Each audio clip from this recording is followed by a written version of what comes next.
In the U.S., shaking hands has become our calling card when first greeting someone. And this simple gesture sends a powerful statement about you. That's because touch is the most primitive and powerful nonverbal cue. Again, when we consider those first 7 seconds of meeting someone, a handshake is almost always a part of that. And people will make a judgment based on the kind of handshake you execute. Now, there are many terrible handshakes, but here I'm going to break them down into 3 categories. The first is the dead fish. This is a weak handshake, often used by women, but I have had a few men use this one as well. This handshake has no energy, no squeeze. It just lays there in your hand, a weak, dead fish. This handshake sends the message that you are insecure, that you're timid, and have a low level of self-esteem. Second is the bone crusher.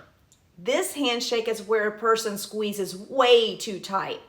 It almost always gives the impression that you're overbearing or insensitive. People will get the impression that you're trying to dominate or intimidate them. Next is the pusher. It's when you offer a straight arm handshake, creating more distance between you and the other person. In a way, you kind of push them back. This type of handshake is viewed as distrust or aloof. So what is a perfect handshake?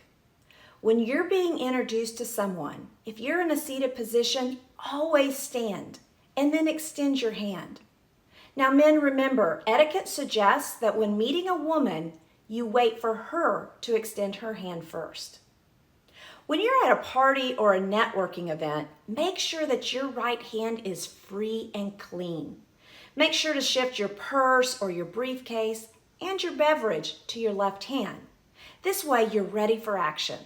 Now, there's nothing worse than shaking a wet hand because someone's been holding a drink, or having to rub it off on your clothes before you're able to extend. Now, to create a feeling of connection with the other person, look directly into their eyes. As you shake their hand, remember, you want to remember the color of their eyes. Then, of course, smile.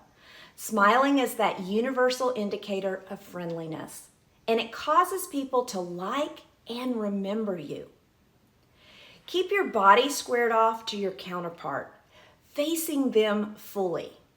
Offer your hand with your palm facing sideways. If you extend your hand with the palm up, you look submissive, and palm down makes you seem dominant. When shaking hands, make sure you have palm-to-palm contact and that the skin between your thumb and your first finger touches the web of the other person's hand. Then you want to shake hands firmly. Women, with a firm handshake, make a more favorable impression and are judged to be confident and assertive. Begin your pleasantries before letting go of the other person's hand. Now, keep your eyes level with the other person. When you look down, you're looking submissive. And if you want your final impression to be one of warmth and confidence, keep that eye level going. Now, the great thing about practicing your handshake is that you have so many opportunities to practice. So try adding these key elements one at a time until you feel comfortable with all of them. Soon, it will become second nature and you will have a perfect business handshake every time.